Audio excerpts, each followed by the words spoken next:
Hi, I'm Claire from Wild Ginger Frost, and I'm here with Jasmin Paris, who holds the ladies' records for all three of the classic UK mountain rounds and, incredibly, the overall record for the Ramsey round. So, Jasmin, what is it that you just love so much about a mountain round? I think I actually really love sort of long distance mountain running. I really like rough terrain, and these sorts of long rounds, they're really just an adventure, you know. It's a chance to spend a long time in the hills, and when you do it supported, it's also a chance to sort of be there with friends, so it's a really fantastic experience all round. Yeah, you say that as if it doesn't hurt. Does it ever hurt? Yeah, no, it hurts if you're trying hard with anything like this, it'll hurt at some point. For me, it hurt a lot more on the last one that I did because I was a lot tireder. Yeah, I still think it's worthwhile doing. And which was the last one that you did? So the Paddy Buckley was definitely the hardest for me, just because I was tired after having done the other two rounds and doing the UTMB before as well. So for me, that was like definitely the biggest challenge. Yeah. And what was say the worst moment on that one? It's hard to pick a specific worst moment. So it got sort of the first two legs, it was okay still, although the start of the second leg I already felt like my legs were tired, which was knowing that I still had sort of 80% of the round to go. That was quite a kind of a kick in the teeth, if you like, sort of not very easy for morale. And then sort of from the start of the third leg onwards, which for me was the Capel-Curig leg, the long leg, after that it got really hard, and I specifically like, for example, there were moments on the last leg. There was one moment and I felt really faint, and I thought, if I stop, I'm going to faint. My husband, who was supporting me at the time, just pushed a bottle of Lucozade into my hand and said, "Just keep going," and it passed. But there were some moments when it was pretty tough. Yeah. What goes on inside your head? Like do you say a certain thing to yourself? Like, have you got like cheerleaders in your own head going, "Come on, Jasmin, come on"? I don't think I ever really felt that I wasn't going to finish it when I was doing it. I always sort of thought that would happen, but I think having your friends with you, it's more that you don't really need to be saying to yourself, it's sort of your friends are there supporting you, and they're having a good time, so that sort of rubs off on you. And we had fantastic weather on that. All of my three rounds we had fantastic weather, and so that sort of, I had beautiful views and the mountains were incredibly stunning, so I was sort of still appreciating the place I was in, so that helped. And yeah, I think in terms of thinking to myself, "Come on, Jasmin," it was more sort of, yeah, it was going to happen anyway. It was just a question of when I finished. Yeah, awesome. So so obviously you completed the Ramsey and you have that overall record.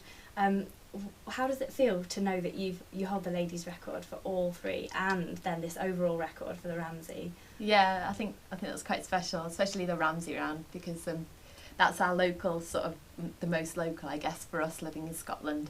And it was held by my very good friend John Ashcroft before, and I supported his round and then he supported my round. So it sort of felt like it was just being passed from friend to friend. And I think just fantastic to hold an overall record as a lady. It's good, I think, for women's sport and women in fell running. And so, I'm sure it's going to get broken by somebody fast at some point, but it's really nice to hold it for the moment. Yeah, it's really awesome. Congratulations on that. So out of all the three rounds, can you pinpoint a best moment or a favourite time? Is there anything that stands out? So there are probably a few special moments. So for example, on the Ramsey round, I think coming off Ben Nevis at the end, so I ran it the way round. It's slightly, most people run it the opposite way round, so run it clockwise and run over the sort of 4,000ers first, Ben Nevis included, and then finish on the Memoirs, which is generally sort of felt to be a slightly easier stretch. But I ran it the opposite way round, so anti-clockwise, to finish coming off Ben Nevis. And that was partly because I just felt that that was the sort of that was it, just sort of more pleasing, aesthetically pleasing way to do it, to finish off Ben Nevis and come right down to the Youth Hostel. So I think dropping down there, I knew I'd broken the record unless I sort of completely wiped out on the way down.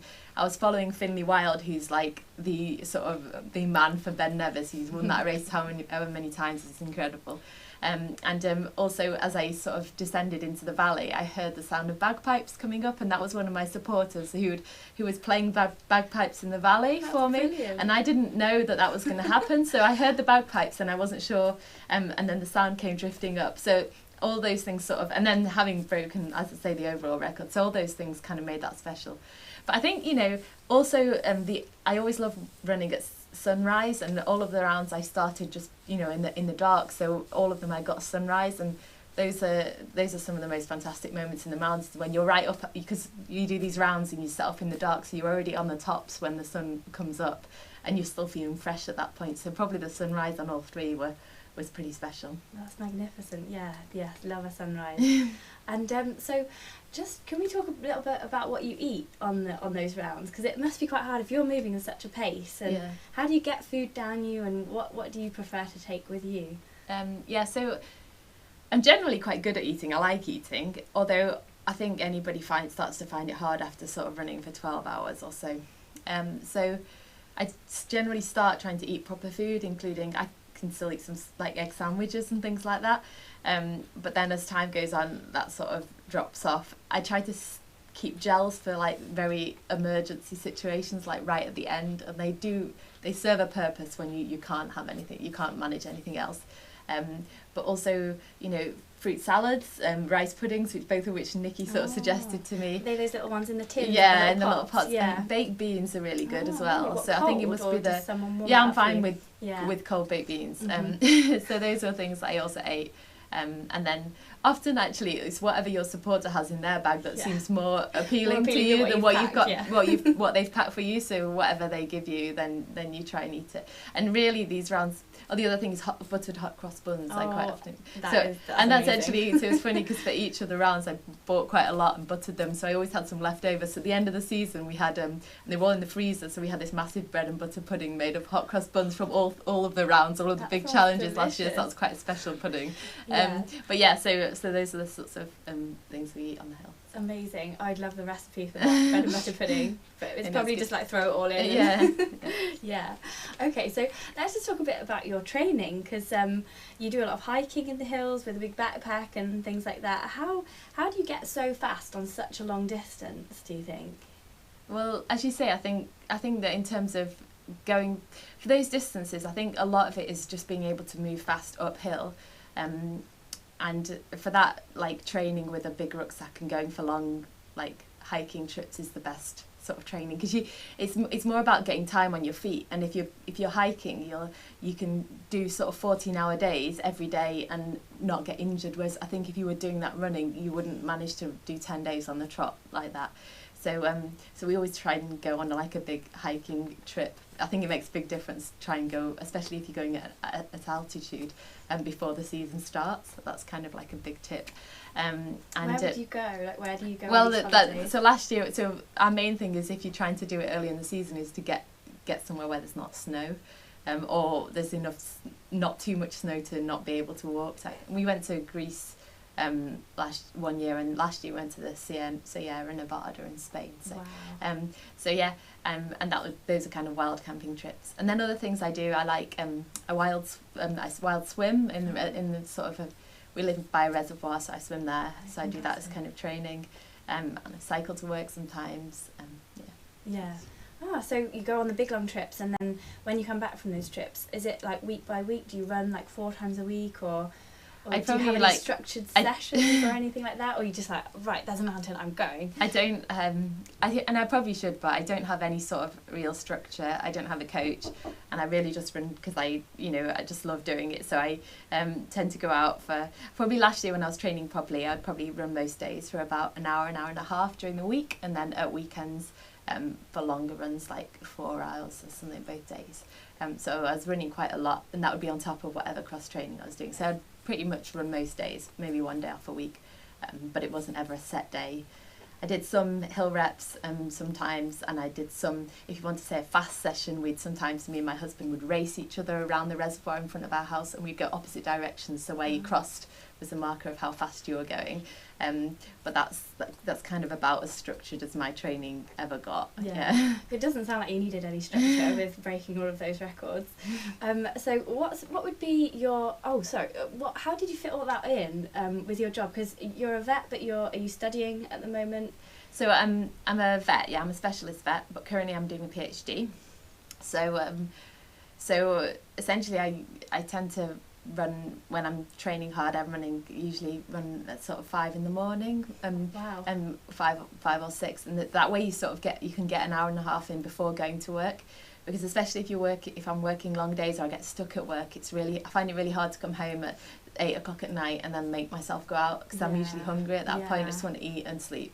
And I'm quite a morning person anyway, so I prefer to get up in the morning and run then. And then especially you've done it for the day. It's like, right, I've done my training. And I think once you get into a habit of just doing it, it becomes natural. You just roll out of bed and you go, you know. And I didn't really have by the end of the last season, when I was really tired, then I found I'd sort of lost the motivation to get up at 5 a.m. every day. But before that, it really wasn't a problem. I was happy to go out. I enjoyed it. So yeah. Cool. And so what advice would you give to somebody who's not going to get the record of the Bob Graham round, but has it in their sights? Because it's become quite famous recently, hasn't it? There's a lot more people going for it now. What's, say, the biggest piece of advice you can give to somebody wanting to complete it? I'll give like a few pieces of advice. One would be go for good weather. So a lot of people, especially if they're asking for support, plan for a day, and then because they've got it so organised, they can't change the day. Everybody's set up and they just go for it anyway. And I would say that the weather is the biggest key determinant of whether you're going to get round, because if it's rainy and windy, then that makes it twice as hard. So for all my rounds, I had 2 weekends with both Saturday and Sunday lined up, and with supporters lined up for those dates. And so for 2 of them I actually did delay. So I had perfect weather for my rounds, but that was only because I waited for the perfect weather. Okay, So good I would say that's probably my biggest tip. That's probably the biggest one. Then, as I say, I think that big days out hiking in the mountains are the other thing, because you don't actually have to be able to run that fast. You just need to be able to keep going at a good pace up the hills.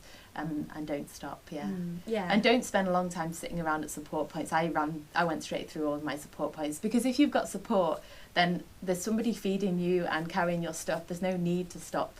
And if you sit down for a long time, you're just not going to want to get up again anyway.